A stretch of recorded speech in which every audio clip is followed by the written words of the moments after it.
انت مواطنه تونسيه جيت من الجنوب. مواطنة تونسية قبسية من الجنوب.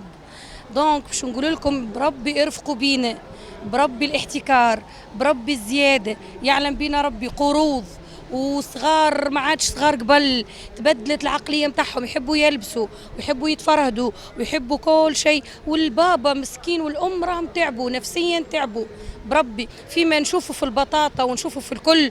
ودونك سندناك يا سي قيس سعيد في كل القرارات اللي خذيتها، كمل ارفق بينا احنا في الادوات المدرسيه وفي برشا حكايات اخرين، وربي جراها على صلاح. قد ايه عندك صغيرات؟ عندي زوج صغيرات. يا عايشك الله يخليك. زادوا في اسعار الكتب المدرسيه اليوم.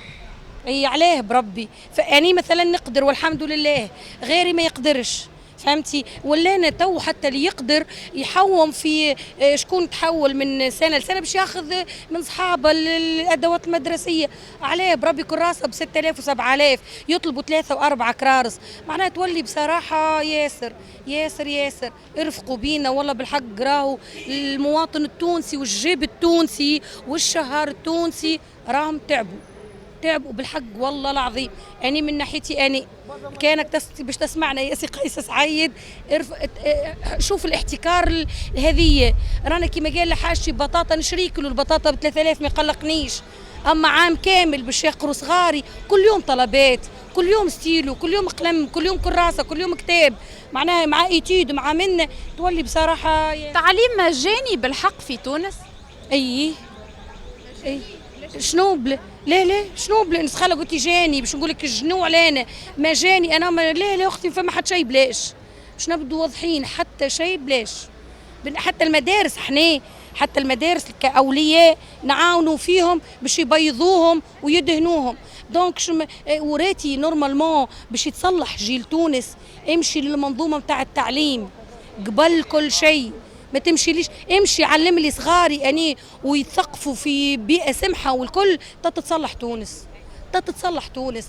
هذيك هي المنظومه الاولى اللي يلزمها، هي اللي عليها العيون قبل كل شيء. شنو هو رايي معناها كأنه رئيس الجمهوريه سامحني ما عندوش كلمه، شنو معناها يقول الزيت موجود وكل شيء موجود والاسعار باش تنخفض، يا اخي تخفض لي في كعبه الياغورت 10 فرنك تقول لي خفضت في الاسعار، هذا سي با لوجيك. شنو هذا اللي به الفايده؟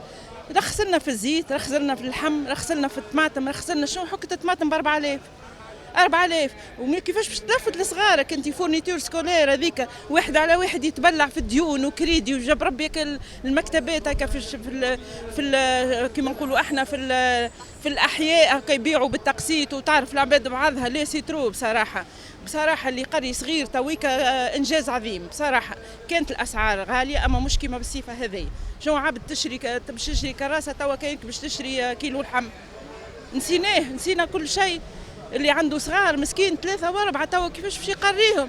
اي سامحني سيد الرئيس كي يقول هكا الاسعار باش تنخفض، خذ موقف مش هكاك باش تنخفض الاسعار ومن غدوه نلقاو كيلو البطاطا بل ما تنخفضش وحدها، يلزم معالجه الاسباب، يلزم هو يشوف كيما نقولوا الساس منين من المهربين، من رجال الاعمال، من هذوكم اللي شبي ما يمسهمش، هذوكم التوا ما ريتوش انا بصراحه مس حتى واحد منهم. فما نقطه اخرى مهمه، الزياده اللي تفرضها الدوله في المحروقات، راي هذيك تنجر عليها الغلو الاسعار، هذيك هي اللي تنجر عليها. يقول لك مادام زادت المحروقات يا اخي يزيد المحروقات، احنا لا عندنا كراهه بلا عندنا حتى شيء.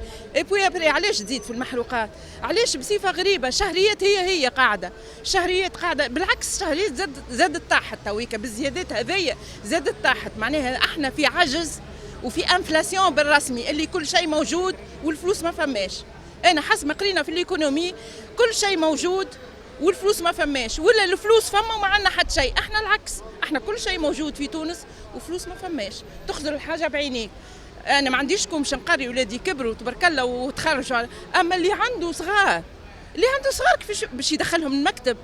بصراحه يلزمهم مش قرض، يلزم 2 قروض، المراه تاخذ قرض والراجل ياخذ قرض باش يكسيوهم، خاطر مش هكاكا باش يدخلوا، باش يكسيوهم، باش ياخذوا لهم فورنيتور. وزيد انا اللي سخفني اكثر، خاطر جي فيكو لا سين انه صغير ما تشريش الفورنيتور يبداو يهنتلوا فيه في القسم، تجي الاستاذه ولا المعلمه ولا ما تدريش على ظروفه شنو تبدا تهنتل فيه في القسم واخرج. انا صارت لي قبل صارت لي قبل لولدي، فهمتني؟ صار ريف انسان ما عندوش، راعيه شويه، حل كما كانت الشعب قبل يعاونونا ويعطيونا الشعب قبل معناها فما يعني توا ما فما حتى شيء في الدوله، توا كلام وبس. هاتوا تنخفض الاسعار، هانا نستناو. البارح دبوس زيت خذيتها ب 30,000 رجعت لي دينار. وين ماشيين؟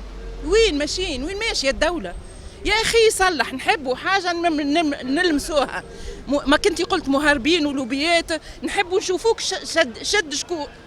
شد لنا رؤوس الاموال، شد لنا الناس اللي قاعده تحتكر زيت. ما فماش زيت، درت تونس حمام لم، فالدنيا الكل درتها فماش دبوزه زيت.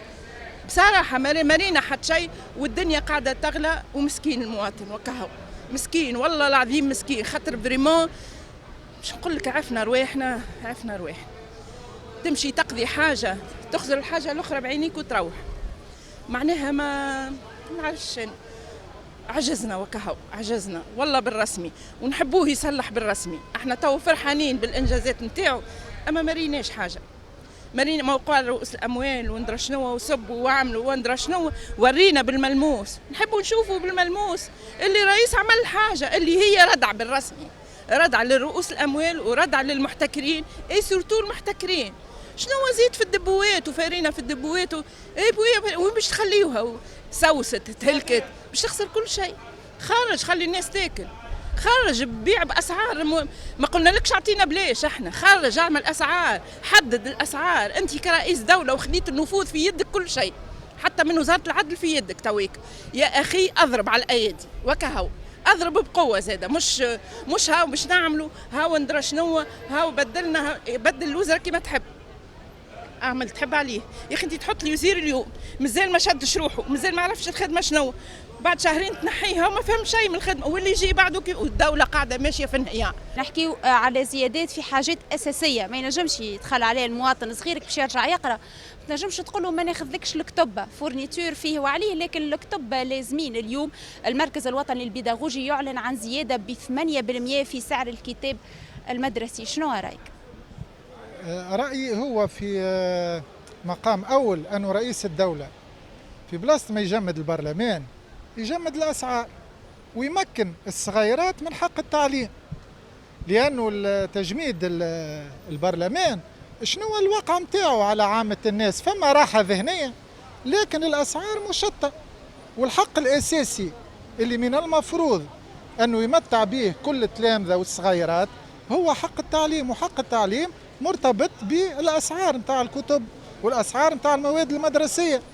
يعني ديجا هو آخر مرة هبط في صفحة رئاسة الجمهورية فيديو يحكي فيه على البنية اللي توفات في فرنانة وعلى التلميذ اللي الكرتابة متاعه فارغة. إذن من المفروض نمكنوا الصغيرات من حق التعليم، ويزينا من حكاية البطاطا والدجاج وزيت الحاكم، هذه كلها راهي تضر المواطن مش تنفعه. صحة المواطن يزينا نتلاولوا بصحته الذهنية ونخفضوا في الأسعار ونجمدوا الأسعار وخلي دواليب الدولة تخدم. مبدئيا هي راهي توا في متناول الجميع بالنسبة للكراسات المدعمة وغيرها. بالنسبة للكتب قاعدة أسعارها غالية، الكتب أسعارها غالية، والمواطن التونسي مدخول نتاعو ضعيف، هذه لا جدال فيه. وبالنسبة للي عنده عائلة راهو مسكين غرق للآخر، خاصة اللي عنده في الجامعة ولا عنده في الابتدائي والى آخره راهو غرق. إذا كان ما يتخفضش في الكتب، وإذا كان رئيس الدولة يعلن على التخفيض واللي يعيشوا في السوق السوداء ديما يطلعوا، ولا فيها مشكلة. عاش عارفين وين باش يشبوا، خاصة اللي عنده 6 و7 صغار في جميع الميدان، في السنة الأولى، في السنة في النبيان، في الجامعة. هناك مستويات خاصة في التعليم الأساسي والثانوي اللي يوصل التلميذ الواحد لازم يكون عنده 13 كتاب. 13 كتاب صحيح، 13 كتاب ومحملها مع الظهر وفي كرتاب والى اخره. منين ما يجيبهم لولدوه ابوه اذا كان عنده 6 7 صغار. والكتب غاليه، كتب غاليه. شنو احنا نطلبوا من السلطات المعنيه وسياده الرئيس والى اخره باش ينظروا لنا بنظره حقيقيه في التخفيض وفي الواحد، هذا هو المطلوب. هناك عديد المواد الأخرى مش المدرسية، نحكي مواد أساسية غذائية. بعد دعوة رئيس الجمهورية إلى التخفيض في الأسعار قالها صراحة، قال هناك من تدخل من اللوبيات باش يرجعوا يعني الأسعار ترتفع من لول وجديد. يعني الرئيس يدعو إلى التخفيض وهم يحبوا يشعلوا النار. قالها الرئيس، قال ثم شكون ناس تتضارب بالمعطيات بالكلام واحد، ناس تصعد وناس تهبط، ما ثماش حقيقه بالضبط. وبصراحه رئيس دوله يلزموا معاه ناس قويين، ويلزم معاه ناس تخدم معاه بجديه وخلاص.